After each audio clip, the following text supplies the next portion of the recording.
Alléluia. Alors, je bénis Dieu pour la grâce qu'il nous accorde d'être là au-devant de vous.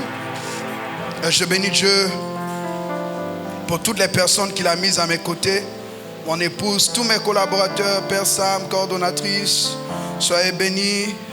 Que Dieu bénisse tous ceux qui travaillent à l'avancement de cette œuvre. Alors, par la grâce de Dieu, nous avons commencé un thème depuis bientôt 2, nous allons vers le 3e mois. Nous avons commencé à parler des standards d'une église glorieuse. Alléluia. Et nous avons dit que les standards d'une église glorieuse se basaient sur des axes. Et nous avons vu le premier axe, c'était l'axe de l'honneur. Et la Bible nous dit ceci, que celui qui honore Dieu, Dieu l'honore. Dans le livre de Samuel, il a dit, j'honorerai celui qui m'honore. Et nous avons vu comment honorer loin, comment honorer ceux qui travaillent avec loin de Dieu, comment honorer Dieu pour que la gloire vienne. Et j'ai fait comprendre que la Bible dit que c'est comme l'huile qui descend sur le mont Hermon. Cette huile-là descend sur la tête et sur la barbe du sacrificateur. On parle de Aaron. Et on dit c'est là que Dieu déverse la bénédiction. Donc lorsque Dieu envoie la bénédiction dans ta vie, dans une église, il envoie cette bénédiction sous forme d'onction. Et l'onction ne se balade pas dans l'air. L'onction vient s'asseoir dans la vie d'une personne. On appelle Jésus loin, celui-là qui est même l'onction. Mais la Bible dans Daniel nous dit, un oint sera retranché. Donc lorsqu'on parle d'onction, on nous parle d'une personne. Et comme Dieu appelle, il a prédestiné des gens, il les a appelés, il les justifie et il les glorifie. Donc lorsque Dieu oint quelqu'un, il a une gloire qu'il transporte. Et cette gloire vient sur ces personnes qu'il établit comme les 5 ministres de Dieu. Et ça descend d'eux, qui sont les représentants de la tête de l'église de Christ. Et ça descend sur le corps. Mais comment recevoir cette onction? Il faut, premièrement, pour que l'église devienne glorieuse, il faut l'honneur. Alléluia. Et Jésus est arrivé dans son village. La Bible nous dit qu'il n'a pas pu faire de miracle parce qu'il n'y avait pas assez de foi en lui. Donc un homme peut être oint, une femme peut être ointe.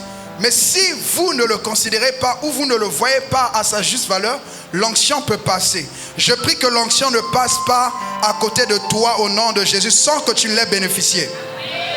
Alléluia. Dans le premier axe, c'était l'honneur. Le deuxième axe qui emmène la gloire quelque part, c'est l'art de suivre Jésus. Alléluia. Matthieu 4, 19 nous dit ceci. Il leur dit, suivez-moi et je vous ferai pécheurs d'hommes. Ce qui signifie, c'est que Dieu a dit à des hommes de le suivre. Pierre et tous ceux qui étaient à la pêche ce jour-là ont tout abandonné pour suivre Jésus. On ne peut pas suivre Jésus si on n'abandonne pas le monde. Et Jésus va plus loin, il dit, celui qui ne peut pas haïr son père, sa mère, ses frères, ses soeurs, qui ne peut pas les haïr pour me suivre, n'est pas digne de moi.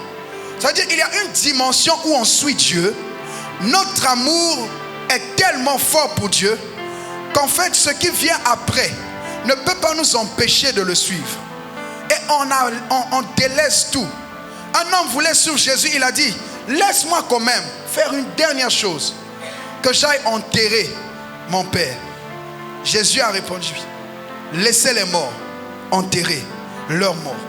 En d'autres termes, Jésus même pour donner même la permission à quelqu'un d'aller enterrer un mort, il n'a jamais donné permission. Parce qu'il voulait qu'on le suive. Dis à ton voisin, est-ce que tu suis Jésus? Et nous avons vu que la Bible dit, Jésus a dit, là où je suis, là aussi sera mon serviteur. Et il dit, si quelqu'un me sert, me suit et me sert, le Père l'honorera. Alléluia. Alors, nous avons dit comment suivre Jésus, c'est en devenant un disciple. Un disciple, c'est quelqu'un qui s'engage. Et les disciples, Pierre et tous les autres disciples ont dit, partout où tu iras, nous allons aller. S'il faille que nous puissions mourir pour toi, nous allons mourir pour toi. Et nous avons vu que Jésus est venu de la lignée d'une femme qui a décidé de prendre Naomi pour modèle, Ruth la Moabite. Et elle a dit, là où tu iras, j'irai. Ton peuple sera mon peuple. Ton Dieu sera mon Dieu. Ça, c'est l'engagement. Elle a dit, là où on va t'enterrer, c'est là où on m'enterrera. Et nous avons vu que quand Dieu nous demande de le suivre, nous nous engageons à le suivre. Mes brebis entendent ma voix et elles me suivent. Mais on ne suit pas un berger dans la rue. On suit un berger dans une bergerie, dans une église. Dieu nous emmène dans une église pour nous rendre matures, pour nous stabiliser, pour nous aider à devenir comme lui. Et c'est ainsi que cette personne-là, Ruth, a suivi Naomi. Naomi avait des valeurs qu'elle a données à Ruth. Et Ruth elle-même, elle avait des valeurs. Et ce sont ces valeurs que nous voyons dans la vie des disciples. La fidélité, la loyauté. Et nous avons vu qu'on ne peut pas être fidèle dans une église ou fidèle à Dieu si on n'aime pas. Quelqu'un qui est infidèle, c'est parce qu'il n'aime pas. Parce que la fidélité ne te poussera pas, l'amour autant pour moi ne te poussera pas à faire à autrui ce que tu ne voudras pas qu'on fasse pour toi. Et Jésus a dit, ce que vous voulez que les hommes fassent pour vous, faites-le pour eux. Alléluia. Donc aujourd'hui je vais parler toujours de l'art de suivre Jésus, mais nous sommes en train de parler de la longévité. Comment on peut suivre quelqu'un, suivre Jésus pendant 15 ans, pendant 20 ans, pendant 30 ans, pendant 40 ans, jusqu'à sa mort, en restant là où il nous veut. Parce qu'on a dit qu'on suit Jésus dans une église, mais il faut que tu entendes Jésus te dire que c'est là que je te veux. Alléluia. Matthieu 9, 27 nous dit, étant parti de là, Jésus fut suivi par 2 aveugles qui criaient, aie pitié de nous, fils de David. La Bible dit 2 aveugles ont suivi Jésus. Qu'est-ce qu'on tire de là? Celui qui veut suivre Jésus ferme ses yeux physiques et suit Dieu avec des yeux spirituels. En d'autres termes, la foi, pour bien suivre Dieu, on ne suit pas Dieu avec son intelligence. On suit Dieu avec son cœur. Je parle à quelqu'un. Pourquoi quand tu aimes, ta tête ne résonne plus? Parce que ton cœur est parti. Ou bien, c'est la raison pour laquelle Dieu voudrait qu'on le suive avec notre cœur. Il dit, je me tiens à la porte de ton cœur, je frappe. Si tu m'ouvres, j'entrerai, je souperai avec toi et toi aussi, tu souperas avec moi. Donc Dieu voudrait qu'on le suive à l'aveugle. Croire en lui. Écoute-moi, lorsque Dieu t'envoie quelque part, demande à Dieu vraiment s'il te veut là. C'est la fondation de la longévité. Suivre Dieu aveuglément, il faut savoir que Dieu m'a dit d'être là. Sinon à un certain moment on s'épuise. Sinon à un certain moment on arrête. Pourquoi? Parce qu'il y a beaucoup de choses et il y a beaucoup de raisons d'arrêter. Alléluia. Il y a des gens quand ils se mettent en couple à un certain moment, je sens que je ne t'aime plus. Il n'y a pas à faire de sentir. Si ton amour est fini, on va prendre pour moi d'abord. On va continuer avec. Quand pour moi va finir, on va utiliser pour toi. Alléluia. Comment vivre la longévité dans une église? 1. Il faut être planté. Il faut être planté. Jean 15, 5 dit ceci. Demeurez en moi et je demeurerai en vous. Comme le sarment ne peut de lui-même porter du fruit, s'il ne demeure attaché au cep, ainsi, vous ne le pouvez non plus, si vous ne demeurez en moi. Je suis le cep, vous êtes des sarments. Celui qui demeure en moi et en qui je demeure porte beaucoup de fruits, car sans moi, vous ne pouvez rien faire. Dis à ton voisin, sans Jésus, tu ne peux rien. Quand on décide de suivre Jésus comme un berger, Jésus nous prend et il nous plante quelque part. Il dit, celui qui demeure en moi et si je demeure en lui va porter beaucoup de fruits. Et comment Jésus nous plante? En nous emmenant quelque part et en nous disant, c'est là ta place. C'est là ta place. Et Psaume 1, 1 à 3 nous explique cela. Il dit, heureux l'homme qui ne marche pas selon le conseil des méchants, qui ne s'arrête pas sur la voie des pécheurs, qui ne s'assied pas en compagnie des moqueurs, mais qui trouve son plaisir dans la loi de l'Éternel. et qui la médite jour et nuit. Il est comme un arbre planté près d'un courant d'eau, qui donne son fruit en sa saison, et dont le feuillage ne se flétrit point. Tout ce qu'il fait lui réussit. Quand Dieu t'oriente dans une église, il te plante comme un arbre pour que tu puisses porter du fruit en la saison. Donc ici, il y a le principe de l'arbre, il y a le principe d'être productif, il y a le principe des saisons. Alléluia. Donc il dit que lorsque Dieu te plante, tu portes du fruit en ta saison, mais il te plante près d'un courant d'eau. Pourquoi près d'un courant d'eau? Parce qu'en fait, la parole de Dieu, c'est comme une eau. Et la Bible nous dit dans Ézéchiel 47, vous lirez le verset 1 à 12, c'est l'un des textes de l'église.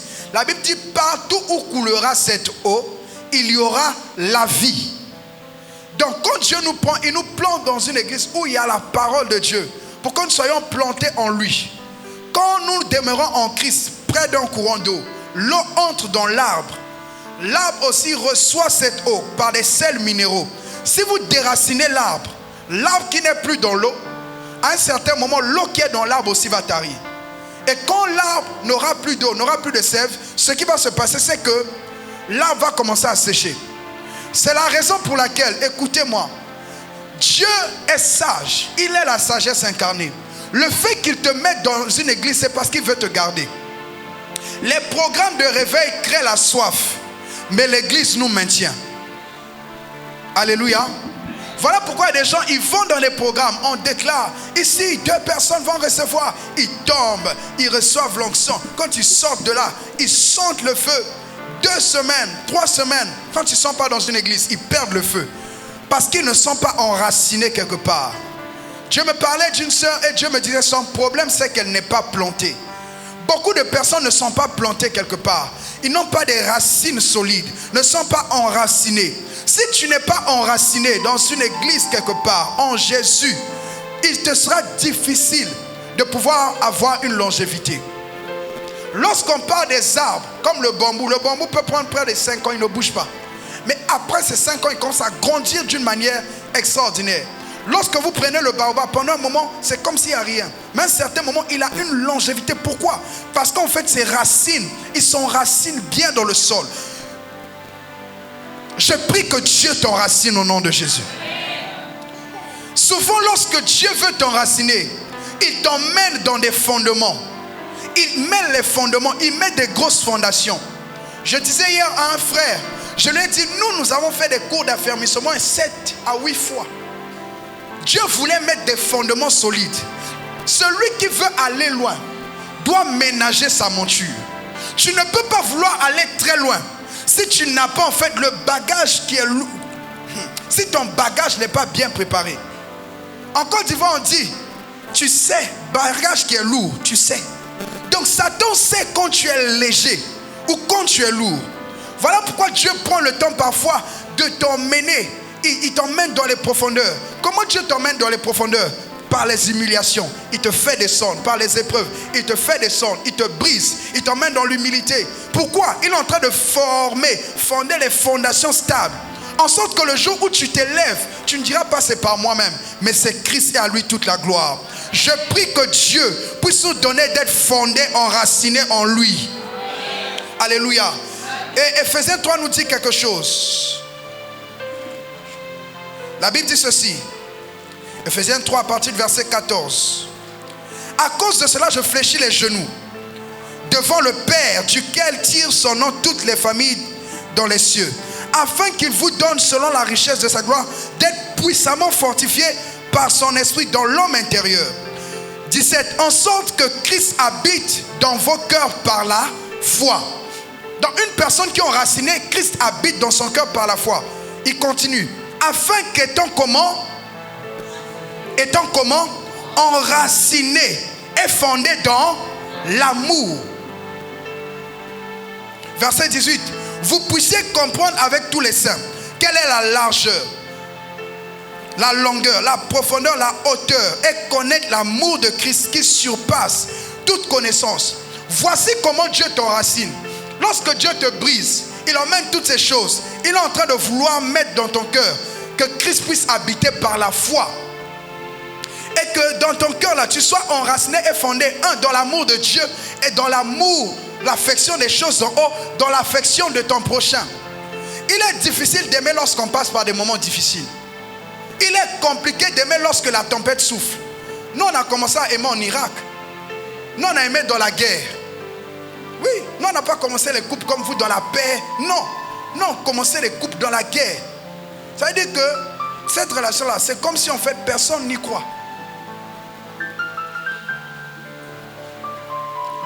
Pourquoi? Parce qu'il faut que vous soyez enracinés. Lorsque Dieu veut t'emmener quelque part, j'ouvre une parenthèse, avec ta chérie, avec ton chéri, Dieu veut vous emmener quelque part, il crée beaucoup de problèmes. Il faut que vous soyez enracinés. Pour faire un nœud, il faut qu'on puisse serrer, qu'on puisse tirer et carteler et faire le nœud. Il n'y a pas de nœud facile. Il faut que ce soit dur. Je vois Dieu enraciner quelqu'un. Tu reçois les gifles de la galère, Dieu est en train de t'enraciner.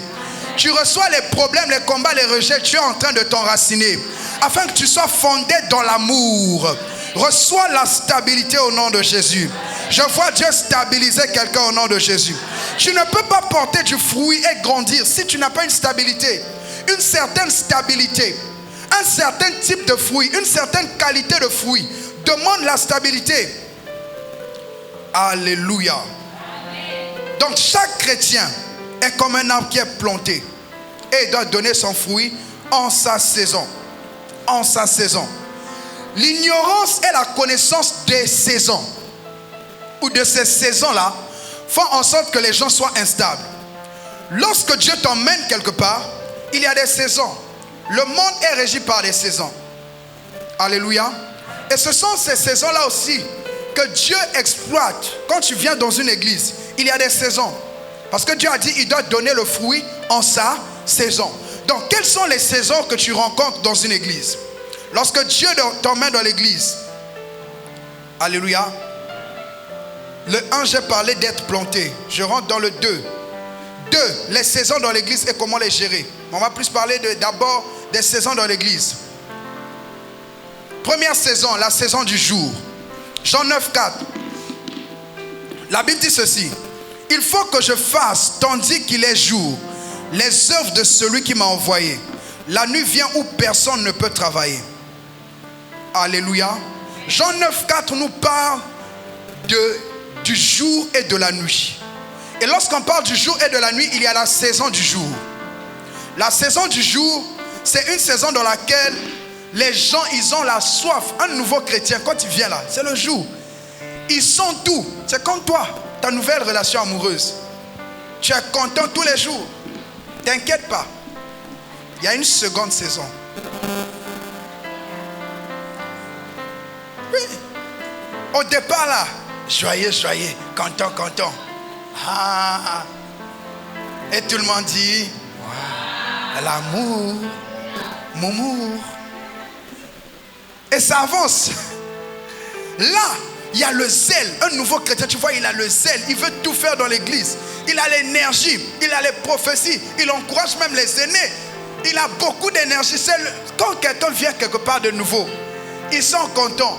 Il est là, il est à fond. Il a un zèle particulier. Il est rempli d'engouement. Il est très actif et disponible. Tout ça, c'est bien. Parce que c'est une période dans laquelle on doit enraciner la personne en Christ. Alléluia. Donc ça, c'est la première saison. Quand tu viens dans l'église, ce que tu sens, je sens qu'ici c'est mon église. Il y a une période où tu ne sentiras plus rien. Dis à ton voisin, il y a une période où on ne sent rien. Mais on sait. Aha. La maturité, ce n'est pas dans les sensations. Parce que le senti ment. Le senti peut mentir. Tu peux sentir, mais te tromper. Donc il y a une période où on sent et il y a une période où on sait. Et Dieu veut t'enlever de la période ou de la dimension du senti et t'emmener dans la dimension du savoir. Quand tu sais que quelqu'un t'aime, tu n'as pas forcément besoin qu'il parle beaucoup. Quand il te regarde, tu sais qu'il t'aime. Quand il est là, tu sais qu'il t'aime. Parce que tout le monde n'exprime pas son amour de la même manière. Alléluia. Il y a d'autres qui vont faire des cadeaux, d'autres qui vont t'appeler, d'autres qui vont t'écrire, d'autres qui vont juste te dire, Vraiment, je suis là si tu as besoin de quelque chose. Son amour, c'est te rendre service, c'est t'aider. Donc en fait, à un moment, tu ne sentiras pas, mais tu dois savoir qu'on t'aime. Le problème, c'est que les gens sont traumatisés, qu'ils ne peuvent plus savoir, ils veulent juste sentir. Et une fois qu'il n'y a plus le sentir, c'est fini. Quand tu vois la viande, tu sais que c'est la viande. Même si tu perds l'odorat, tu sais que c'est la viande. Même quand tu perds le goût, tu manges quand même le poulet, tu sais que c'est le poulet. Pourquoi? Parce que tu as quitté la dimension du sentir. Tu es rentré dans la dimension du savoir. Reçois la dimension du savoir. Ça, c'est la première saison quand tu viens dans une église. Les gens qui sentent. La deuxième saison, c'est la saison des déceptions.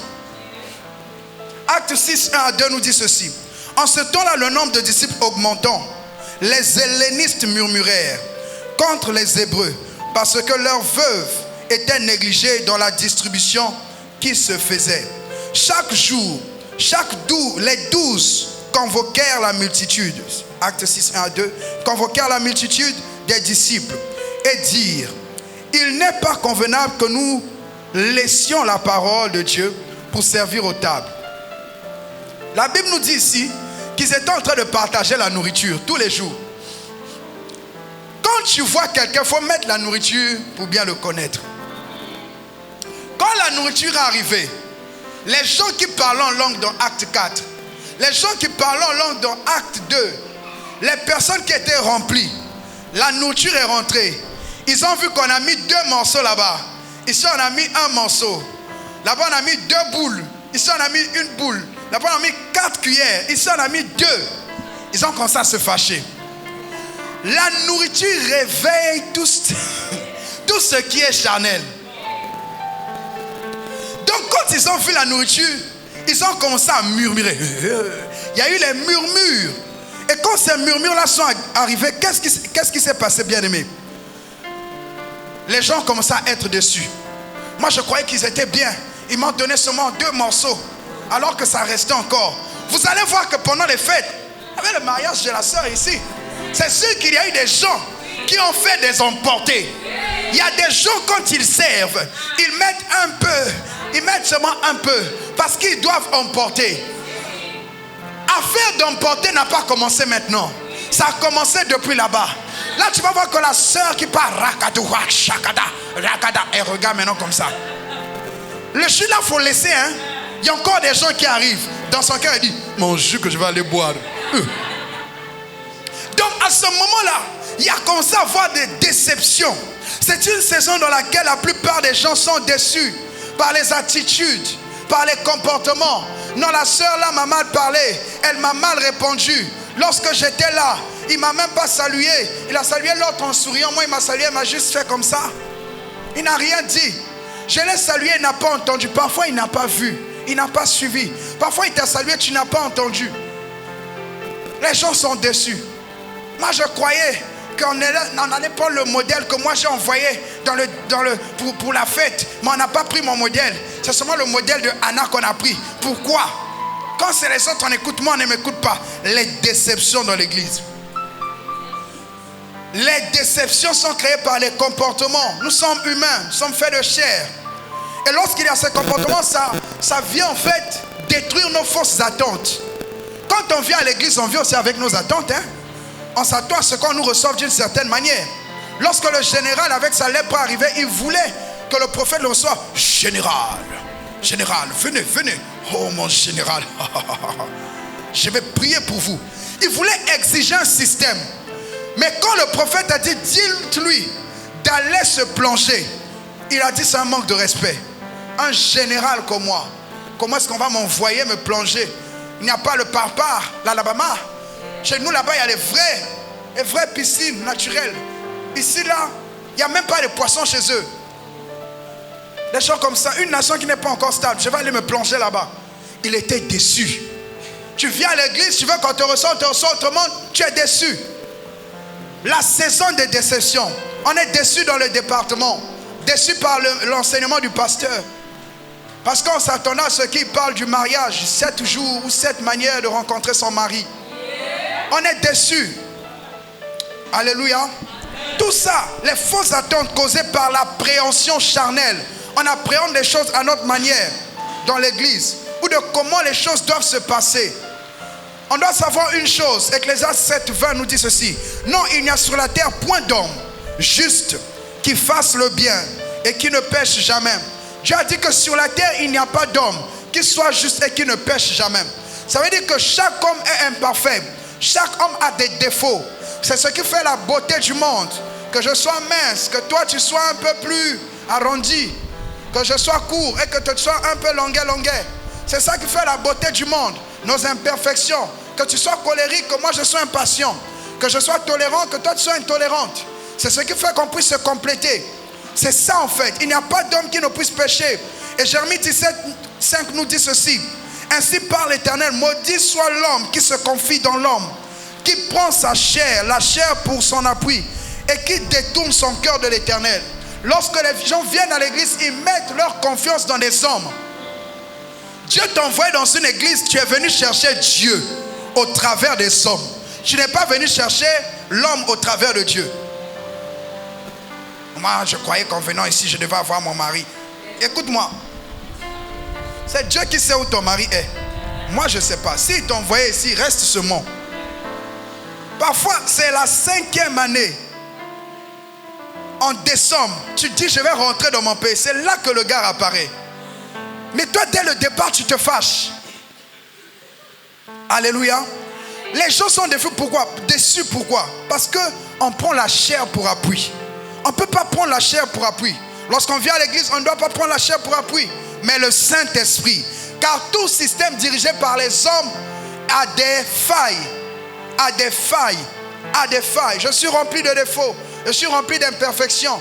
Je suis rempli de beaucoup de choses qui ne sont pas stables. Alléluia. Mais Dieu, lui, il est stable. Voilà pourquoi tu dois fonder ta vie sur Jésus. Quand tu viens dans une église, c'est Dieu qui t'a envoyé là-bas. Donc si Dieu t'a envoyé là-bas, il sait le pourquoi il t'a envoyé là-bas. Et en ce qui concerne même les déceptions, est-ce que je peux dire quelque chose? Non, est-ce que je peux dire quelque chose? Écoute-moi. Je vais te lire un verset. La Bible dit dans Jérémie.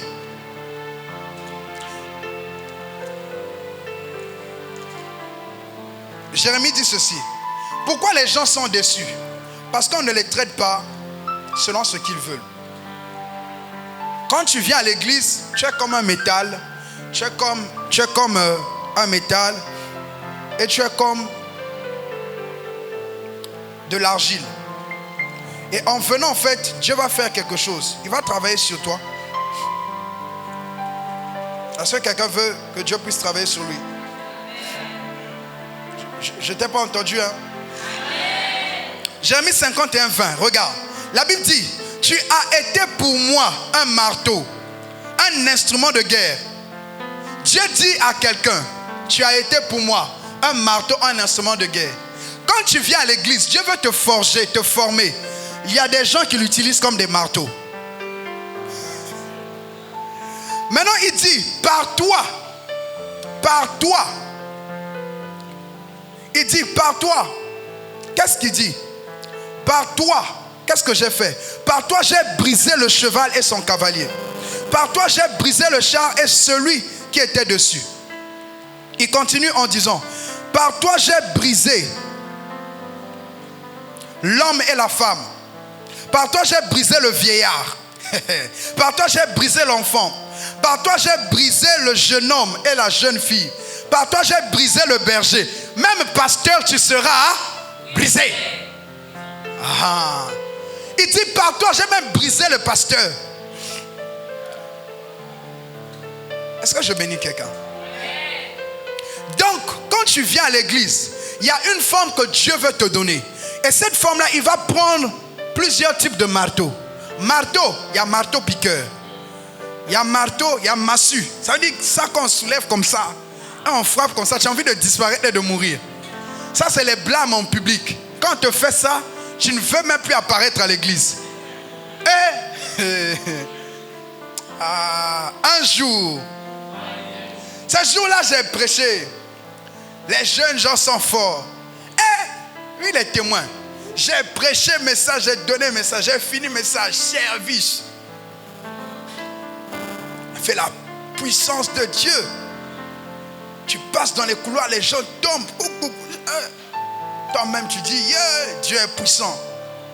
Alléluia. Ah, tu finis comme ça, tu dis, là c'est bon. Réunion des prédicateurs.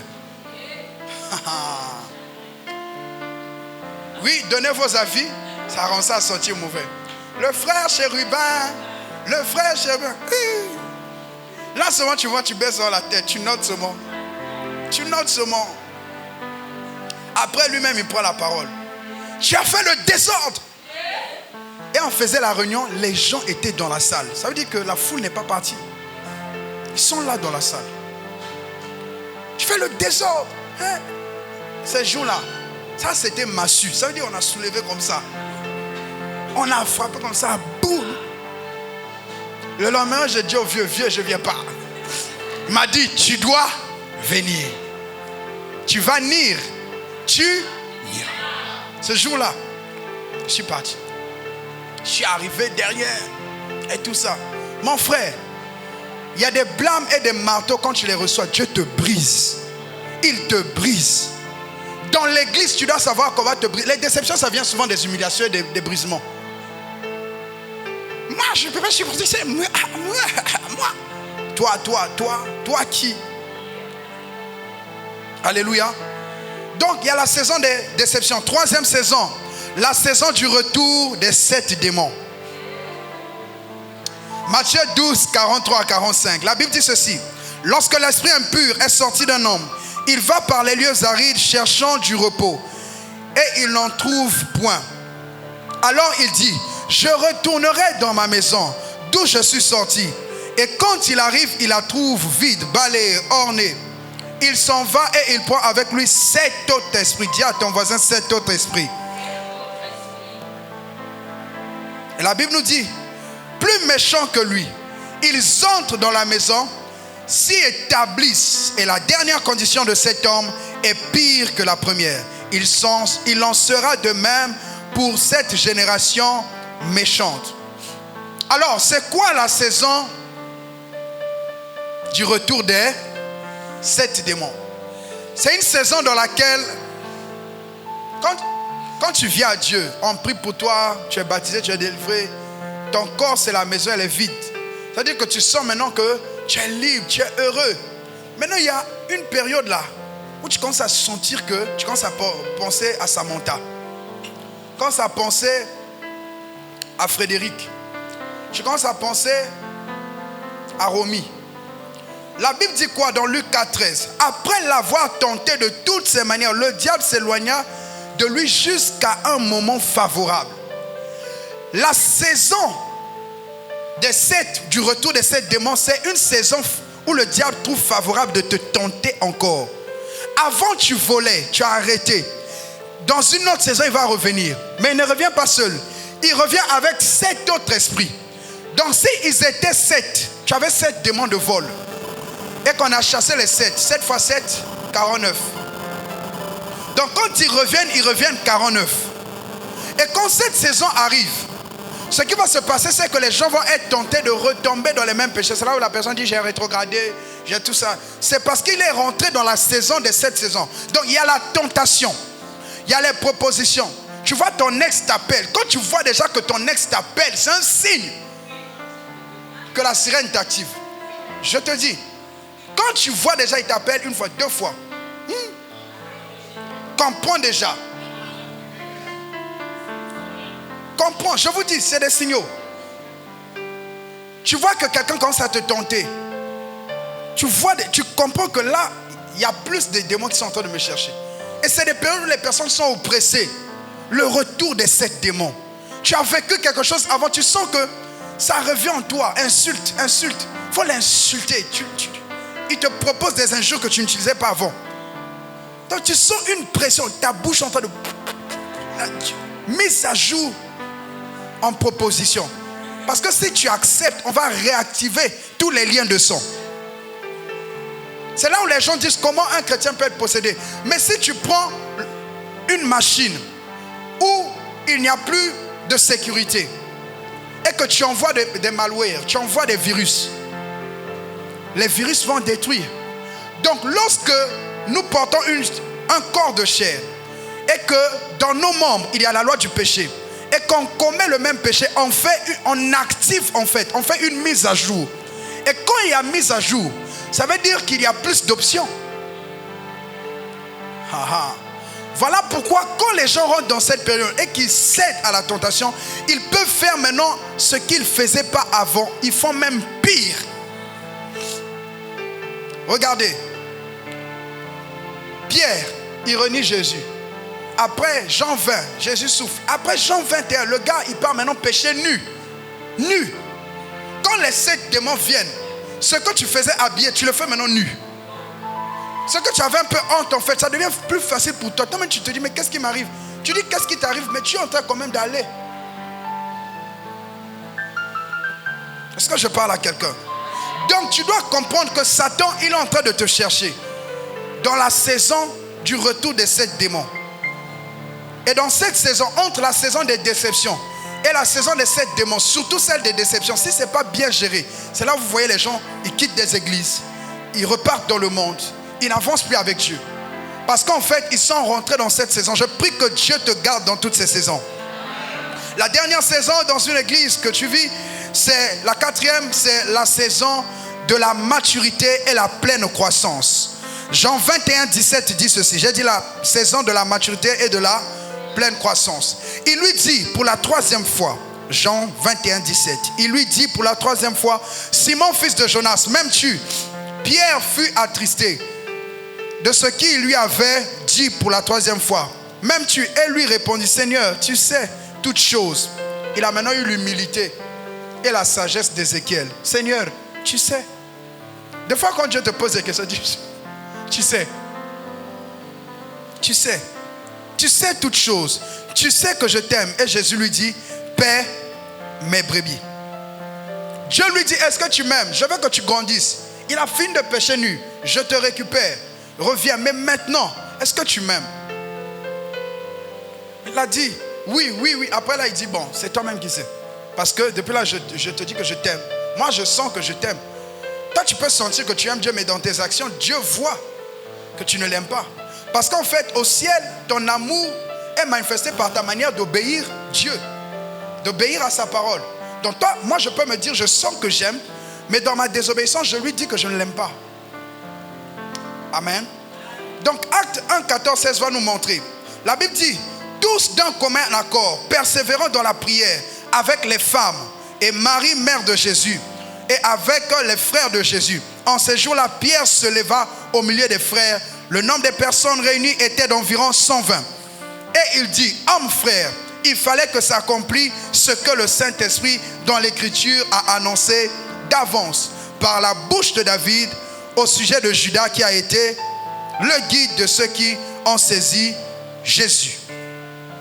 Ils sont allés en retraite. Après que Jésus lui a dit, si tu m'aimes, il faut perdre maintenant. Ils vont en retraite. Là, vous voyez qu'il prend ses responsabilités en main. Je prie que tu prennes tes responsabilités en main au nom de Jésus.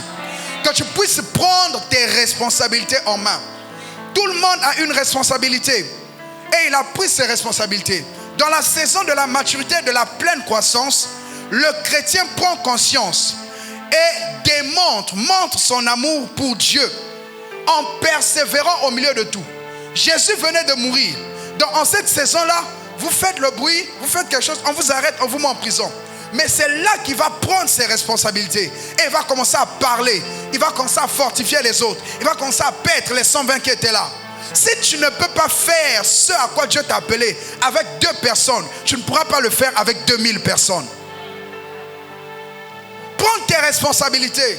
Avec 2 personnes, fais-le. Avec 3 personnes, fais-le. Celui qui est fidèle dans les petites choses le sera dans les grandes choses.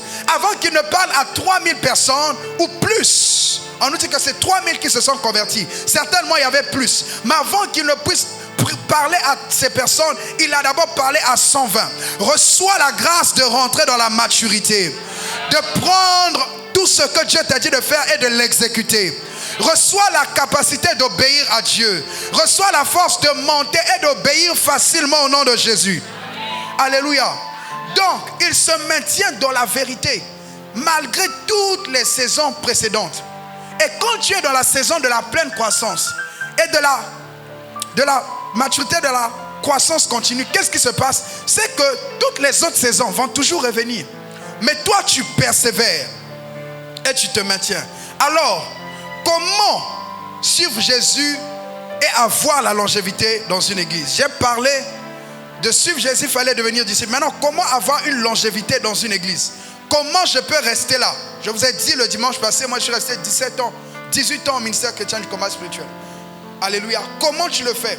Comment tu restes là où Dieu te veut pendant toutes ces années? Psaume 23, 6 nous dit: oui, le bonheur et la grâce m'accompagneront tous les jours de ma vie, et j'habiterai dans la maison de l'Éternel jusqu'à la fin de mes jours. Jean 21, 22 dit ceci: Jésus lui dit: si je veux qu'il demeure jusqu'à ce que je vienne, que t'importe, toi, suis-moi. La Bible nous dit ici, dans le premier verset, c'est un homme, David, qui montre à Dieu sa volonté de demeurer dans sa maison. De demeurer dans sa maison. La maison de Dieu, c'est l'église. Il dit: moi, jusqu'à la fin de mes jours, je m'engage à rester dans la maison de Dieu. C'est sa volonté. Mais dans le deuxième verset, que nous avons lu dans Jean 21, 22, on nous parle de la volonté de Jésus que Jean puisse demeurer jusqu'à ce qu'il ne revienne. Alors, en ce qui concerne le fait de demeurer, tu ne peux pas demeurer dans une église si en fait tu n'as pas la volonté de pouvoir toi-même rester. Dieu peut vouloir que tu restes quelque part là où il te veut. J'insiste, là où Dieu te veut. Il peut vouloir que tu restes, mais toi tu n'as pas la volonté de rester. Il a dit au jeune homme riche: si tu veux me suivre, va laisser tes biens et suis-moi. Le gars, il a dit, quand il a réfléchi, il a calculé tout ça, il dit: va. Donc Jésus avait la volonté qu'il demeure avec lui, mais lui n'avait pas la volonté de demeurer avec Jésus. Donc il faille que ta volonté et la volonté de Dieu se mettent ensemble pour que tu puisses demeurer dans la maison de Dieu. Parce que Dieu respecte ce qu'on appelle le libre arbitre. Alors, j'ai parlé de 4 choses. 5 choses. La 5e sera ma conclusion. 5 choses à faire pour avoir la longévité dans une église. Lorsque tu passes par la saison, j'ai cité la saison. La première saison, c'était quoi? Du jour. La deuxième saison, déception, désespoir. Troisième saison, 4e. Maintenant, quand tu passes par ces 3 saisons, la première des choses qui va te sauver, quand tu ne sens plus, parce que nous sommes dans une saison des gens qui sentent beaucoup. Ils sentent, je sens. Moi aussi je sens que tu es menteur. Moi aussi je sens que tu es voleur. Moi aussi je peux sentir que tu triches. Je peux sentir que tu as fait zizi pompon. Je peux sentir. Mais moi je ne te dis pas que je sens. Je t'aime comme Dieu t'aime. Parce que je ne reste pas dans ce que je sens. Ce que je sens est passager. Même si je sens que tu es voleur, demain Dieu va te changer. Même si je sens que tu as menti, demain tu diras la vérité. Même si je sens, mais je sais, au-delà de tout, je sais que Dieu va te changer. Il a dit: je suis le médecin, vient pour les malades. Dieu n'est pas venu pour ceux qui sont parfaits. Donc je sais, même si je sens que tu es bizarre, je sais que tu seras meilleur. Reçois la grâce de savoir. Qu'est-ce que Dieu t'a dit dès le départ? Deutéronome 12, 13 à 14. Garde-toi d'offrir les holocaustes dans tous les lieux que tu feras. Mais tu offriras tes holocaustes au lieu que l'Éternel choisira dans une des tribus. C'est là que tu feras tout ce que je t'ordonne. L'holocauste est un sacrifice, on se donne totalement. Et ce sacrifice, on le fait là où Dieu te dit d'être. Quand Dieu te dit d'être quelque chose, il veut que tu te donnes. Maintenant, quand tu sens que tu ne dois plus te donner, les sœurs, tu es rentré dans les fiançailles. Non, je ne sens plus. Quand tu ne sens plus, qu'est-ce que tu savais au départ qui t'a poussé à rentrer dans ça? Dans ce foyer, je ne sens plus. Tu ne sens plus, d'accord. Mais au départ, qu'est-ce que tu savais qui t'a permis d'entrer là-bas? Parce que ce qui va te sauver de sentir ou de ne pas sentir, c'est ce que tu sais.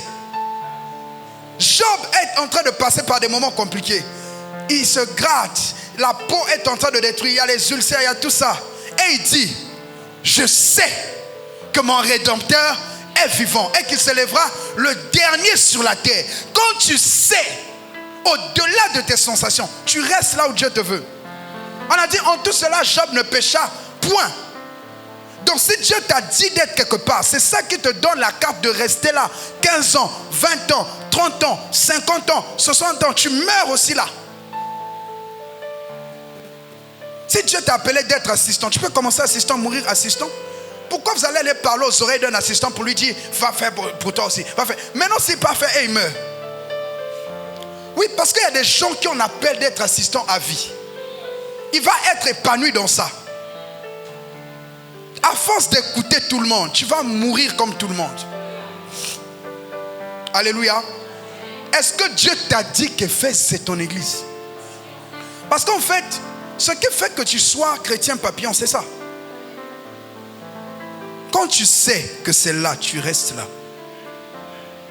Que ça chauffe. Là où j'habite, c'est là où j'habite. Même si la déco ne me plaît plus, c'est là où j'habite. Depuis là, ta déco de ta maison ne te plaît plus, non? Pourquoi tu ne quittes pas? Je vais aller vivre chez les voisins. Même s'il n'y a pas l'argent, quand tu vas encore déménager, là-bas si ça ne va pas te plaire, c'est toujours chez toi. Parce que ta maison est ton reflet. Est-ce que tu peux te quitter toi-même?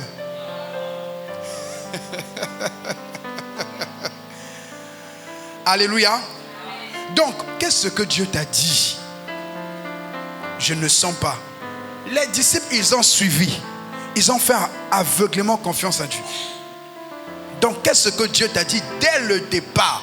C'est ça qui nous garde. C'est ça qui nous préserve. Je peux avoir toutes les visions bizarres du diable, toutes les pensées bizarres. Mais après, je reviens sur qu'est-ce que Dieu m'a dit. Quand je sais ce que Dieu m'a dit, je m'appuie là, c'est le fondement. Je reste là. Maintenant, le temps nous donnera raison. Que c'est Dieu qui nous a parlé ou c'est Dieu qui ne nous a pas parlé. Je prie que tu aies la foi de demeurer, la foi de rester, la foi de rester, la foi de rester. Les chrétiens d'aujourd'hui, moins de problèmes, ça ne me plaît plus, je ne veux plus. Là-bas on parle mal aux gens, je quitte. Le problème que tu croises dans une église, tu croiseras ça dans une autre. Toute église a ses problèmes. Ne regardez pas la façade. Un jour, un monsieur a vu quelqu'un abandonner sa femme, a laissé jeter les bagages. Il part, il ramasse ses bagages. Shalom, il ne savait pas que la femme là n'avait pas de mâchoire. Donc quand elle est arrivée là-bas, elle enlève son... Le gars, il a pris les bagages. Ce que les autres supportent, tu ne sais pas. Mais toi, tu vas aller là-bas, tu te dis que c'est bien, tu verras pire. Et tu vas comprendre que les gens qui sont là-bas, ils supportent aussi pour eux. Et... Deuxième des choses qui te maintient dans la longévité, c'est la communion fraternelle. Dis à quelqu'un la communion fraternelle. D'ailleurs, est-ce que quand tu es venu, tu as salué le voisin? Est-ce que tu lui as dit bonjour? Est-ce que tu lui as dit bonsoir? Est-ce que dimanche passé, tu as vu la soeur là? Pour la première fois que tu l'as vue à l'église, mais est-ce que tu lui as demandé son prénom? La communion fraternelle. La communion fraternelle, ce n'est pas seulement l'art d'aimer, de se fréquenter, mais c'est l'art de se faire des amis dans l'église. On ne peut pas vivre longtemps dans une église si on n'a pas d'amis dans cette église. Ah. Pourquoi les gens aiment aller en boîte? Ils sont en convoi. C'est leurs amis. Je ne sais pas comment tu avais beaucoup d'amis dans le monde, mais en Christ, tu n'as pas d'amis. Normalement, tu dois les attraper. Tu les attrapes, tu les enflammes par la prière. Tu les attrapes, tu dis on va à l'église. Si tu étais chef de groupe dans le monde, viens dans l'église aussi, sois chef de groupe. 13h, on a l'arrêt, on part. Que vous voulez ou pas, vous sentez ou pas, je vous emmène. Alléluia. Luc 10:1 dit, après cela, le Seigneur désigna encore 70 autres disciples. Et il les envoya 2 à 2, devant lui dans toutes les villes et dans tous les lieux où il devait aller. Pourquoi Dieu envoie les gens 2 à 2?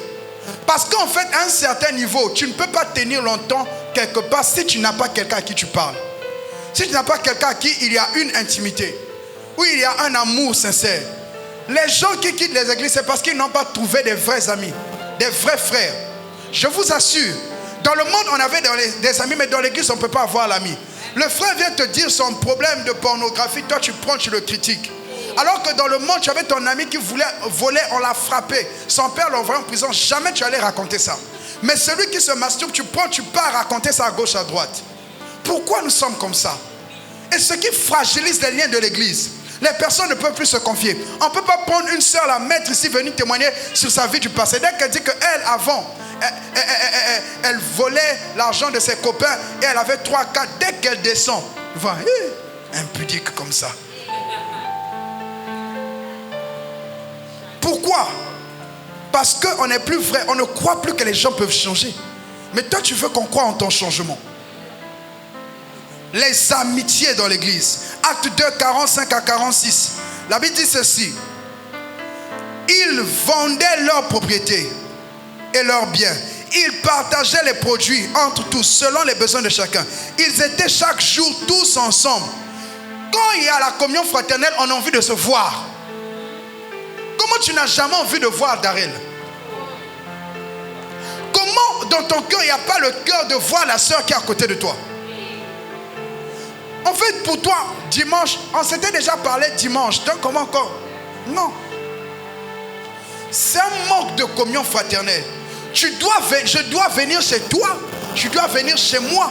Selon les programmes, si on ne peut pas se voir chez toi, on ne peut pas se voir chez moi, on se voit quelque part. Même si on achète l'eau et les arachides, on se voit, on parle, chacun rentre chez soi. La force de l'église primitive, c'était d'aller les uns chez les autres. Les gens de l'église primitive n'allaient pas voir, oh non, ils ont invité les gens. L'église s'invitait chez les gens et les miracles se passaient chez les gens. Jésus s'invitait chez les gens et par la communion fraternelle, il touchait des vies, il gagnait les âmes. Les plus grosses histoires, ce n'était pas dans le temple, c'était dans les maisons, c'était dans les rues. La communion fraternelle fait en sorte qu'une communauté puisse vivre ensemble. Avant, on faisait une pour la route. Pourquoi après l'église, on ne fait pas une pour la route? Pourquoi après la réunion du département, on ne part pas manger? Quand on va dire allons manger, j'ai pas d'argent, j'ai pas ceci. C'est la sorcellerie. C'est de la sorcellerie. C'est de la méchanceté. On dit on va cotiser pour faire ceci. Tu n'as pas d'argent. Tu veux toujours que les autres aient l'argent pour payer pour toi. C'est de la méchanceté. La Bible dit qu'ils avaient tout en commun. Tu dois mettre ton argent, je dois mettre mon argent, on va aller. Pourquoi l'église ne grandit pas? Les églises ne grandissent pas. Il n'y a pas de communion fraternelle. On n'a pas d'amis dans l'église. On n'a pas de vrais frères. On n'a pas de vraies sœurs. On n'a pas de frères d'alliance. On n'a pas des collègues avec qui on peut prier. On n'a pas de partenaires de prière. Toi, tu pries seul. Le jour, tu vas dire, tu es soufflé. Le diable te frappe. Le matin, il te frappe à midi. Il te frappe le soir. Tu es même sur le point de te suicider, mais tu n'as personne avec qui parler. On dit aussi le pasteur reçoit, tu ne peux pas venir. Tu n'as pas aussi un frère à qui tu peux parler. Mais toi tu es trop bien. Tu supportes tout. Tu es la mère morte. Ok. Alléluia. Les amitiés dans l'église, ça aide les gens de rester dans l'église. Je vais te coller, je vais t'appeler. Je vais t'écrire. Jusqu'à ce que mes appels ne vont plus te déranger. Il y a des gens, quand tu vois, ils appellent. La soeur là, pourquoi elle m'appelle? Mais si on t'appelle, on va appeler qui? On appelle le sugar daddy. On t'appelle parce qu'on t'aime. On veut te voir parce qu'on t'aime. On vient chez toi parce qu'on t'aime. J'aime pas voir les gens chez moi. Maintenant, tu veux voir qui chez toi? Le diable.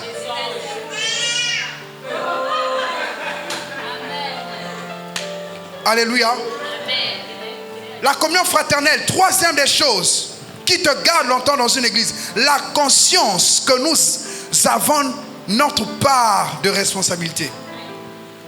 La conscience que nous avons de notre part de responsabilité. Dieu ne t'envoie jamais dans une église pour ne rien faire. Jamais. J'insiste, jamais. Jamais. Même si les gens disent qu'on emploie, même par rapport à ça, jamais Dieu peut envoyer quelqu'un dans une église pour ne rien faire. Impossible. Matthieu 16, 18. Et moi je te dis que tu es Pierre et que sur cette pierre je bâtirai mon église. Et que sur les portes du séjour des morts ne prévaudront point contre elle. Qui es-tu pour Jésus? Qui es-tu dans la maison de Dieu? Dieu ne bâtit pas l'église sur la terre, sur des pierres. Il faut des personnes qui sont des piliers, des personnes sur qui on peut bâtir. Toi, on ne peut pas compter sur toi. Même si on te dit viens à 15h juste pour venir, viens figurer. Même pour faire une figuration, je ne peux pas compter sur toi. Parce que tu n'es pas conscient de ta place.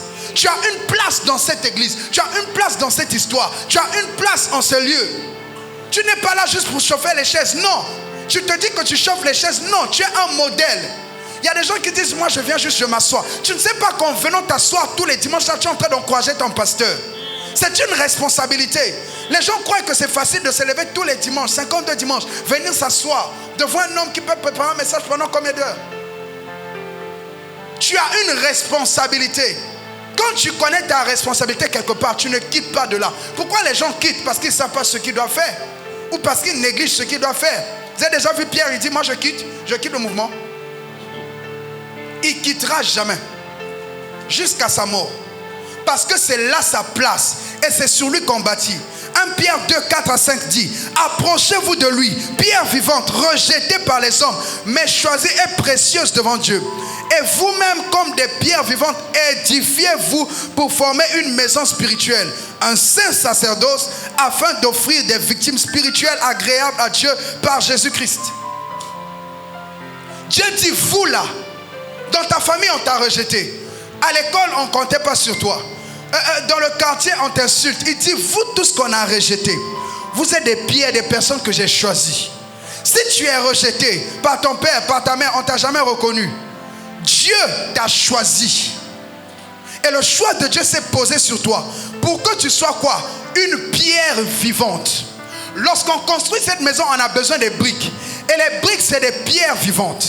Ça veut dire que chaque pierre donne la forme à une maison. Chaque membre, chaque fidèle d'une église est en train de donner une place pour qu'on puisse monter les murs. Donc, lorsque tu n'es pas là, tu es en train de laisser un trou. C'est là où le Seigneur dit, voici, je cherche un homme qui se tienne à la brèche. La brèche, c'est un manque, un trou qui se trouve dans un mur de l'église ou de la maison de Dieu. Il y a des brèches. Mais Dieu n'a pas dit je cherche une brique. Il a dit je cherche un homme. Parce que lorsqu'un homme est là, il va être une pierre vivante et on pourra remplacer et combler.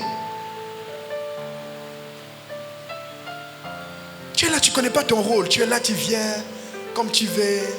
Tu te lèves. Tu crois que donc Dieu n'a pas de plan pour toi, quoi. Il t'a envoyé comme ça. Juste pour ne rien faire. Ah. Même les herbes servent à quelque chose. Je prie que tu sois conscient de ta place. Que tu sois consciente de ta responsabilité. Quatrième des choses qui te maintient dans une église.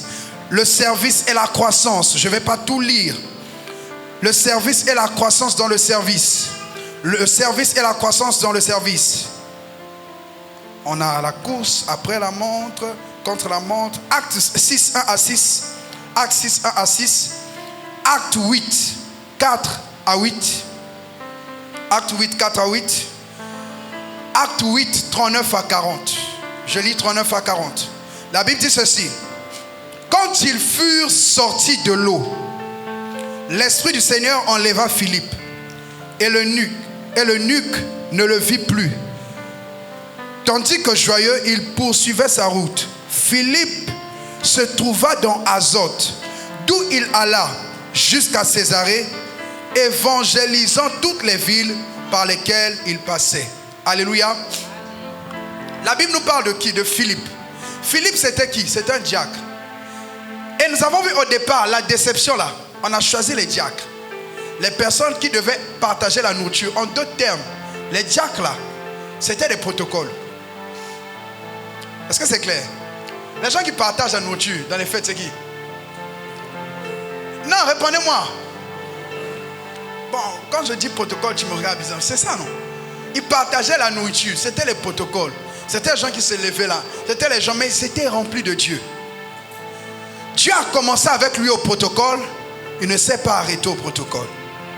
Il a servi Dieu à l'église de Jérusalem. Il est allé dans d'autres villes. Il a commencé à évangéliser. Il est passé à l'évangélisation. Il a fini d'évangéliser. Il a gagné des âmes. Il a baptisé quelqu'un. Donc c'est quelqu'un dans son service. Il a grandi. Ce qui te garde dans une église, c'est le fait de grandir dans le service. Il y a des gens, ça fait 15 ans, il est là. Il ne grandit en rien dans son service. Là où Dieu t'appelle, ce qu'il te dit de faire, s'il t'a dit tu es partenaire, il va te donner la capacité de donner 50 000. À une période, il va te donner 500. À une période, il va te donner 5 millions. À une période, il va te donner 500 millions. Parce que tu dois grandir, c'est ça ton service.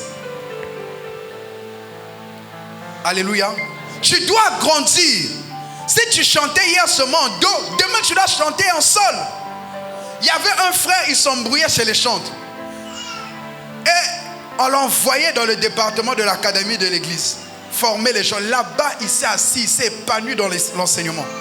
Grandir, c'est commencer quelque part et aller quelque part. Tu dois commencer quelque part et aller quelque part. Toi, on te voit flou. Flou. Quand on voit ton CV spirituel flou, tu ne fais rien. L'unique service que tu rends aux gens, c'est quand tu dis Amen. Alléluia. Mais je vous dis la vérité, si je ne suis pas sincère, je ne vous aide pas.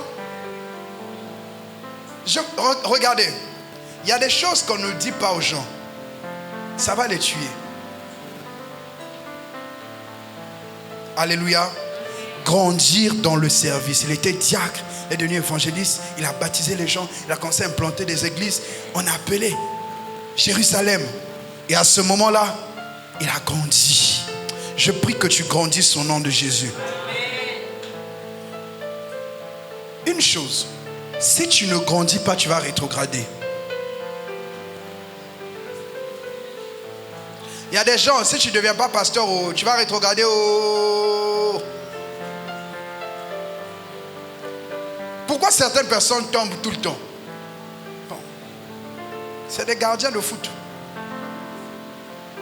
Ça veut dire qu'eux, ils jouent. Tu sais, quand tu es dans le service, est-ce qu'un arbitre, il peut se permettre de tomber? Il veille. Donc un certain type de responsabilité te permet de te maintenir. Que tu le veuilles ou pas. Et avec la grâce de Dieu, Dieu va t'aider. Alléluia. En conclusion, la dernière des choses, pour rester longtemps dans une église, il te faut la grâce et la main de Dieu sur toi. Il nous faut la grâce et la main de Dieu sur nous. Si tu me demandes comment j'ai fait pour tenir 17 ans, 18 ans au ministère chrétien du combat spirituel, je te dirai que je ne sais pas. Parce que là-bas, mercredi, on a prière. Surtout si c'est les vacances. Vendredi, prière. Du lundi au vendredi, on a veillé agressive. De 0h à 3h.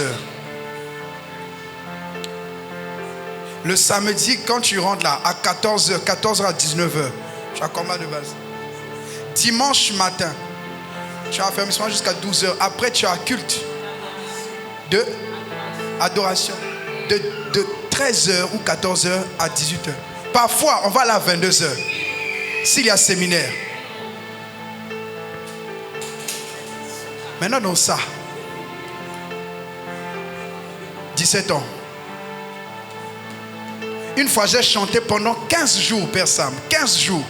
Tous les jours de 15h à 22h, 23h.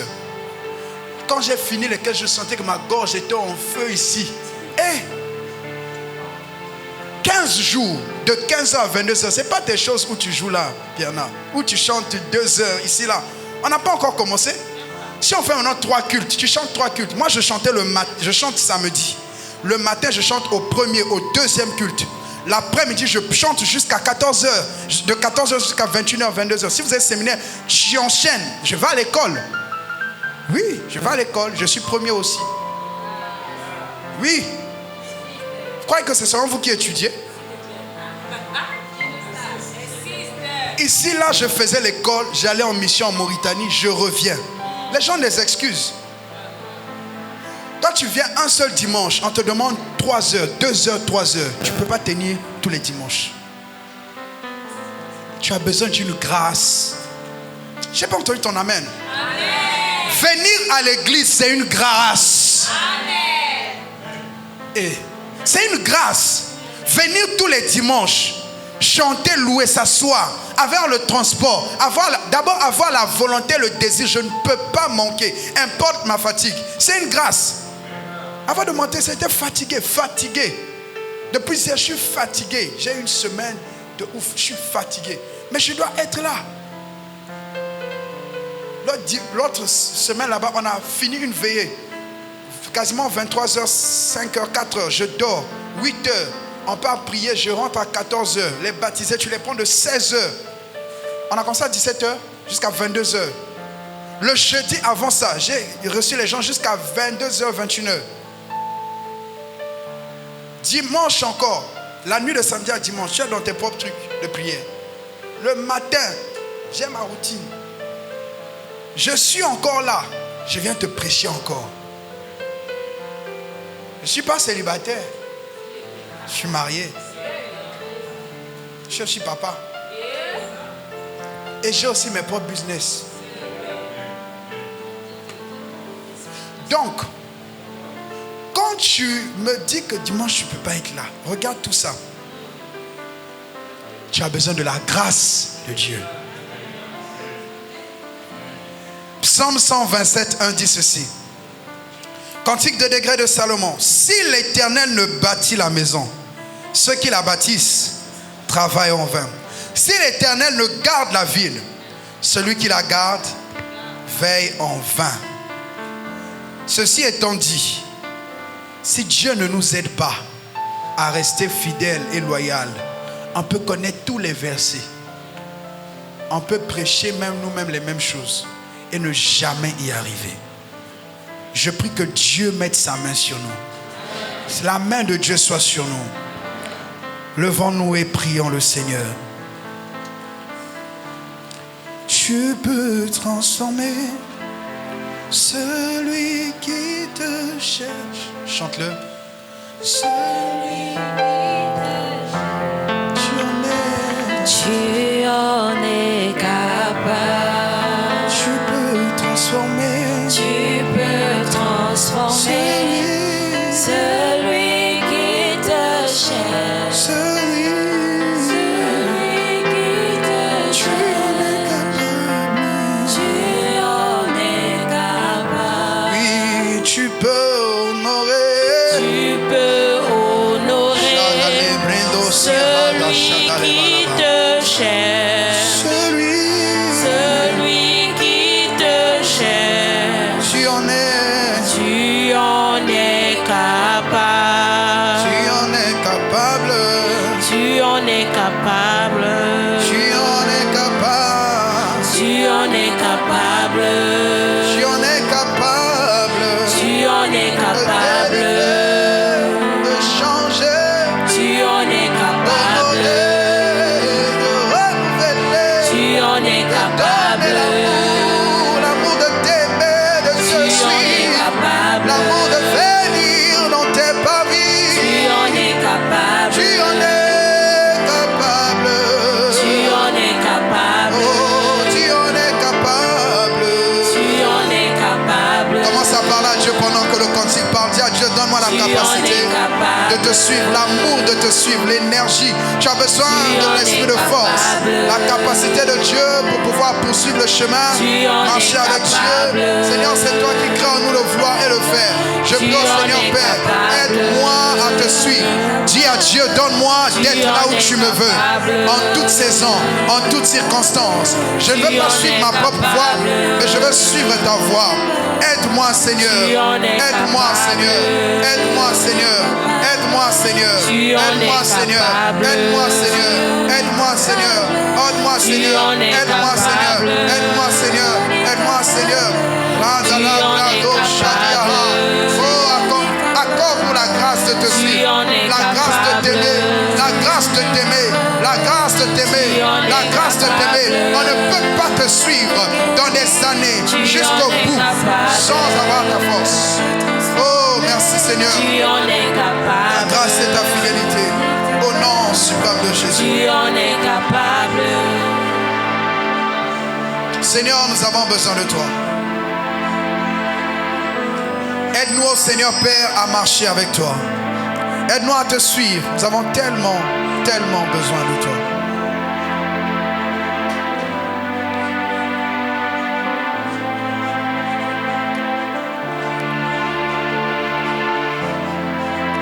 Je vais prier pour les personnes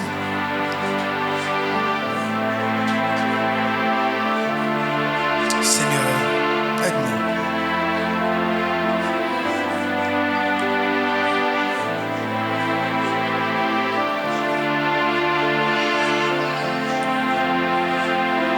Les personnes qui passent par ces saisons, merci Seigneur.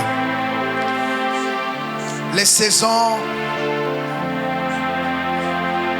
du retour des 7 démons et la saison des déceptions. Je m'ai dit qu'il y a des gens qui sont enchaînés, qui sont fatigués, qui ont des pulsions, qui sont réclamées. Approchez, on va prier avec vous. Tu en es capable, tu en es capable, tu en es capable, Tu en es capable. tu en es capable. Tu en es capable. Il y a des gens qui ont beaucoup de pulsions sexuelles qui n'arrivent pas à maîtriser, qui les Tu fatiguent. en es capable. Shadraye dele Surya Branda la bala sudale Tu geres. en es capable. Marabala sobrendele ziyahade sema la Tu bala en es Surya. capable. Marabala bala sobrade ahadele Surya Tu en brandele. es capable. Lebrado shadala brandele Surya brandele Tu zi. en es capable. Chante susi ate mauza Tu vi. en es Ivahiva capable. uva hema eva ihuze ihane. Liba Tu hava en es lida le. capable. Renda luza hida la sodeya baraso. Tu en es capable. Shabranda la balazende les ishe. Tu en es capable. Capable. Tu en Levez es vos mains vers le capable. ciel. Dites avec moi, Seigneur Jésus, je prie au nom de Jésus que toute chaîne soit brisée. La Bible dit, brisons leurs liens, délivrons-nous de leurs chaînes. Que toute chaîne qui m'empêchait de marcher, de continuer de te poursuivre, soit brisée au nom de Jésus. Tu en es capable. Priez Dieu pendant une minute et je prie pour vous. Shabrada la bala sode shama yele siri brendo rosi. Ridali halo se brendeli Tu hadal. en es capable. Remazuria handa la sukadara bala sobra da la Tu ba. en es capable. Shabranda la sudi hadele sobra Tu ye. en es Risa capable. mahadele suvra ihe velosi na ye velosi. Tu en es capable. Fahina la balance de les Seigneur, je prie au nom de Jésus-Christ. Je déclare au Saint-Père que la paix, la grâce, Tu en es la grâce de marcher avec toi, la grâce de ne pas t'abandonner. Tu en es Que toute capable. chaîne soit brisée au nom de Jésus. Je prie au Seigneur Père que le poids de la grâce de Dieu vienne dans ton Fils. Tu fortifies son cœur, son âme, son esprit. Père, Tu en es un homme ne peut donner que ce qu'il a reçu. Tu peux que nous avons eu à voir, rester fidèles. Je prie que la grâce de la fidélité, de la persévérance, que toute chaîne soit brisée au nom de Jésus. Tu en es capable. Je prie au nom de Jésus que tout retour au Seigneur Père de ces Tu démons en es capable. lâche la destinée de mon frère. Je Tu en déclare, es capable. je brise cette semence. Tu en es capable. Toute semence qui le poursuivait jusqu'à présent, libère sa vie au nom de Jésus. Je déclare la persévérance, l'énergie, la grâce d'avancer, de persévérer au nom de Jésus-Christ. Je brise, Seigneur Père, toute réclamation au nom de Jésus. Que ces chaînes soient brisées au nom de Jésus. Je décrète et je déclare que tu ne t'égareras pas. Je brise la semence de la perdition. Toute déclamation est anéantie.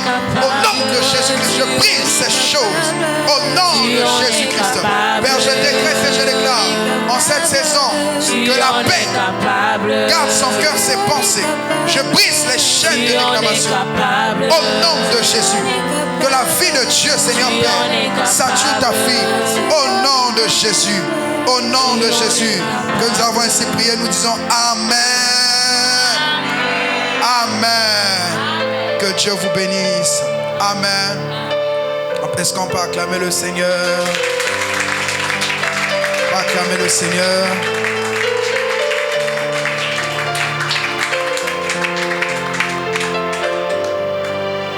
Amen. Qui a été béni ce soir?